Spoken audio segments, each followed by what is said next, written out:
안녕하세요. 오늘도 소중한 하루를 사는 수아루입니다. 이번 영상은 여행 브이로그이기도 하고 조금은 고백에 가까운 이야기이기도 해요. 밀라노에서 하룻밤을 자고 다음날 아침 기차로 피렌체까지 다녀왔습니다. 목적은 딱 하나였어요. 화가 마크 로스코의 전시회. 원래 이번 여행의 메인은 돌로미티였어요. 밀라노는 그냥 경유지, 자고 바로 넘어가려던 도시였습니다. 그런데 우연히 검색을 하다가 알게 된 소식 하나가 제 일정을 바꿔놨어요.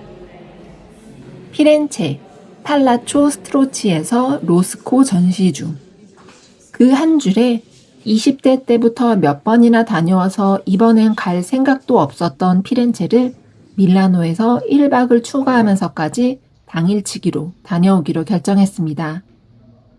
대체 이 화가가 저한테 뭐길래 오늘은 그 이야기를 해보려고 합니다.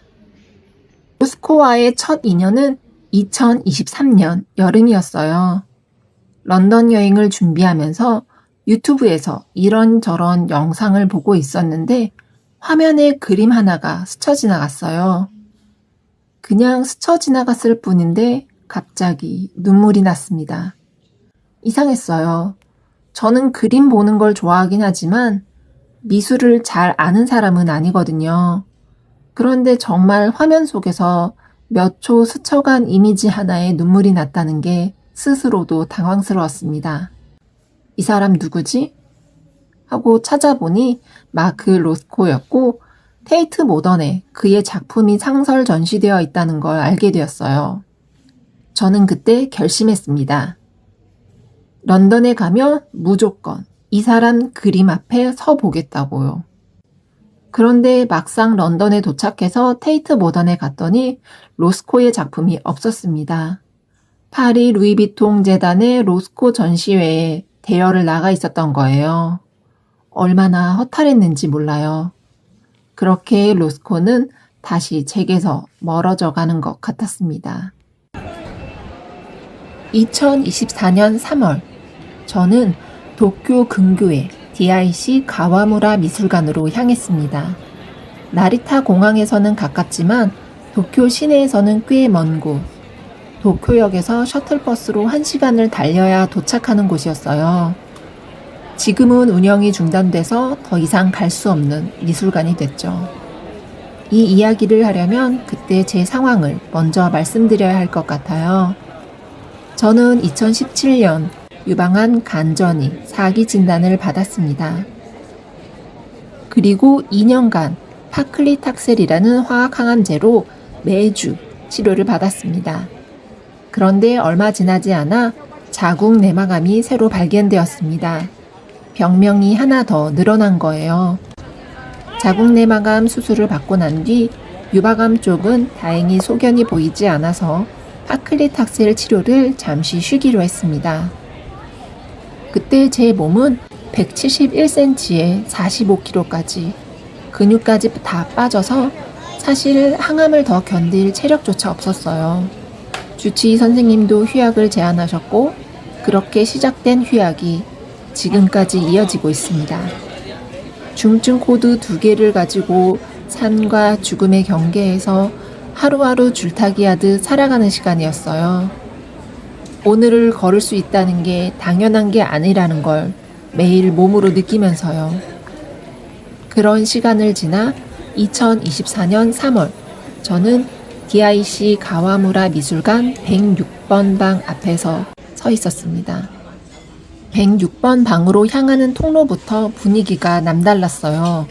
엄숙하고 장엄하고 무언가에 압도되는 느낌. 사진 촬영은 금지돼 있었지만 그 장면은 아직도 눈을 감으면 그대로 떠오릅니다. 방에 들어서서 로스코의 작품을 마주한 순간 눈물로도 모자라 콧물까지 흘렸습니다. 정말 눈물 콧물 쏙 뺐다는 말이 딱 맞았어요. 그 그림 앞에서 그동안 마음 깊은 곳에 눌러뒀던 무겁고 어둡고 슬픈 감정들이 한꺼번에 스쳐 지나갔습니다. 그림 속으로 빨려 들어갈 것 같은 흡입력에 정말 발이 떨어지지 않았어요. 그렇게 한참을 울고 오열하고 나서 200번 방으로 가려고 계단을 오르는데 갑자기 환한 빛이 쏟아지는 거예요. 200번 방에는 줄스 올리츠키의 1966년 작품 하이튼드가 있었어요. 작품 양옆으로 통창이 나 있었고 그 창으로 초록빛 나무와 햇살이 그대로 쏟아져 들어오고 있었습니다. 민트빛이라고 해야 할까요? 뭐라 표현하기 힘든 밝은 색감의 그림이 저를 포근하게 감싸주는 것 같았어요. 그동안 고생했다. 잘 견뎌냈다. 그래도 잘 살아라. 힘내라. 그림이 저한테 그렇게 말을 걸어오는 것 같았습니다. 그렇게 또 한 번 위로를 받으며 눈물 콧물을 쏟았어요. 언제 다시 치료를 시작하게 될지 모르는 채로 매일 불안을 안고 사는 저에게 저를 알아봐주는 그림을 만난 것 같았습니다. 흔히 로스코의 후기 작품 앞에서 눈물을 흘리는 사람과 그렇지 않은 사람 두 부류로 나뉜다고 하죠. 저는 완전히 전자였고 그날은 잠시나마 원 없이 행복했던 시간이었습니다. 그때의 기억이 좋아서였을까요? 이번에 돌로미티와 런던 여행을 계획하다가 피렌체에서 로스코 전시가 열리고 있다는 걸 알게 됐어요. 돌로미티로 가려면 어차피 밀라노를 거쳐야 했는데 원래는 밀라노에서 자고 바로 넘어갈 생각이었거든요. 하지만 이 정보를 보고는 그냥 지나칠 수가 없었습니다. 밀라노에서 하루를 더 자고 당일치기로 피렌체를 다녀오기로 급하게 일정을 바꿨어요. 그 사람을 다시 만나러 간다고 생각하니 얼마나 설렜는지 몰라요. 마음속으로 이렇게 외치고 싶었습니다. 나 그때 이후로 잘 버텼어. 피렌체에서는 총 3곳에서 로스코의 작품을 전시하고 있었는데 저는 2곳밖에 가지 못했어요. 한 곳은 하필 제가 간 날이 휴무였거든요. 그래서 산 마르코 수도원 미술관과 팔라초 스트로치 2곳을 둘러봤습니다. 38도가 넘는 뜨거운 피렌체의 여름 햇볕을 양산으로 겨우 피해가며 도착한 산 마르코 수도원. 이곳에서 가장 먼저 마주한 건 수테고지였어요. 정말 경이로웠습니다. 그리고 그 옆으로 수도원의 프레스코화와 어우러지게 배치된 로스코의 그림들이 이어졌어요. 사실 로스코가 피렌체에서 정말 많은 영감을 받았다는 걸 여기서 알게 되었어요. 로스코는 1950년 평생 처음으로 유럽 여행을 떠났습니다. 그때 그가 피렌체에서 멈춰선 2곳이 바로 산 마르코 수도원과 라우렌치아나 도서관이었어요. 산 마르코 수도원은 도미니코의 수도사들이 살던 곳이고 이곳 출신 수도사이자 프레스코와의 거장이었던 프라 안젤리코가 곳곳에 벽화를 그린 곳입니다. 프레스코는 물감을 마른 벽이 아니라 젖은 회반죽에 바로 칠하는 기법이에요. 그래서 벽과 그림이 마치 한 몸처럼 느껴집니다. 600년이 지난 지금도 그 색은 여전히 맑고 섬세해요. 로스코는 이 그림들을 보면서 색이 어떻게 벽과 하나가 되어 사람을 명상으로 이끄는 공간을 만들 수 있는지를 배웠다고 해요. 그래서 이번 피렌체 전시 로스코 인 피렌체에도 로스코의 추상화가 600년 전 프라 안젤리코의 종교화처럼 색을 통해 사람을 명상으로 이끌고 그림 안으로 끌어들인다는 걸 보여주려는 기획이었습니다. 산마르코 수도원에는 안젤리코의 벽화와 로스코의 그림이 나란히 걸려 있었고 미켈란젤로가 설계한 라우렌치아나 도서관 입구에도 로스코의 작은 수채화 2점이 걸려 있었다고 해요. 이 배경을 알고 나니 눈앞의 그림이 훨씬 더 경이롭게 다가왔습니다. 여기서 잠깐 로스코가 어떤 화가인지 짚고 넘어갈게요. 마크 로스코는 라트비아에서 태어나 유대인 이민자 가정에서 자랐고 어린 나이에 미국으로 이주한 화가예요. 처음부터 화가를 꿈꾼 건 아니었는데 미국에서 우연히 들은 드로잉 수업을 계기로 화가의 길을 걷기로 결심했다고 알려져 있습니다. 초기에는 인물과 풍경을 그리는 구상화 작업을 했지만 시간이 지나면서 형체는 점점 흐려지고 색이 전면으로 나오는 방향으로 작업이 변해갔어요. 그렇게 완성된 게 우리가 아는 색면 추상, 컬러필드 페인팅입니다. 커다란 캔버스 위에 경계가 흐릿한 색의 사각형들을 층층이 쌓아 올린 그림이요. 로스코는 자신의 그림을 두고 내 예술은 추상이 아니다. 살아 숨쉰다고 말한 적이 있어요. 실제로 그는 관람객이 그림 가까이에서 그림에 압도되는 방식으로 자신의 작품을 보길 원했다고 합니다. 색과 크기로 사람의 감정을 직접 건드리고 싶어 했던 거예요.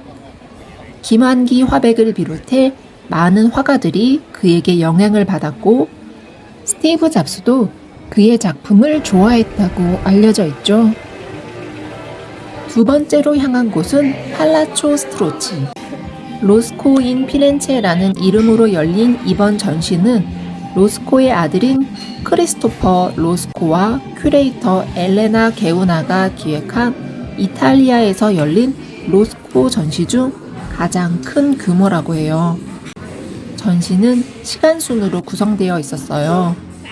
1930년에서 40년대의 초기 구상화 작업부터 우리가 익히 아는 1950년에서 60년대의 색면추상 대작까지 로스코의 화업 전체를 훑을 수 있게 짜여 있었습니다.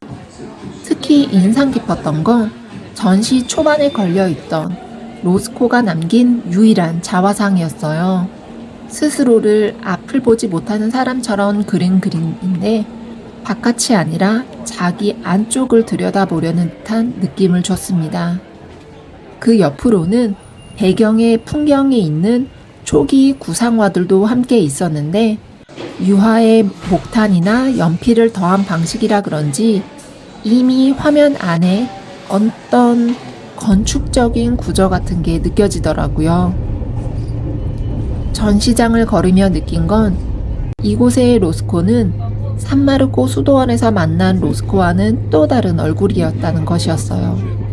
수도원에서는 침묵과 명상 속의 로스코를 만났다면 팔라초 스트로치에서는 한 사람의 화가가 어떻게 지금의 색면 추상에 도달했는지 그 긴 여정을 지켜보는 기분이었습니다. DIC 가와무라 미술관에서 저는 삶과 죽음의 경계에 선 채로 로스코를 만났습니다.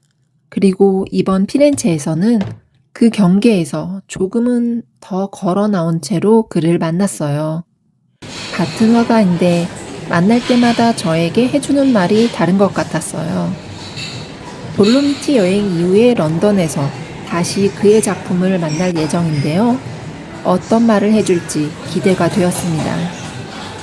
그 다음에는 또 어디에서 어떤 모습으로 그의 그림을 만나게 될지 모르겠지만 그때까지 저는 오늘 하루를 감사히 살아보려 합니다. 오늘 영상은 여기까지고 다음 영상에서는 돌로미티 이야기로 찾아올게요. 구독과 좋아요는 저에게 정말 큰 힘이 됩니다.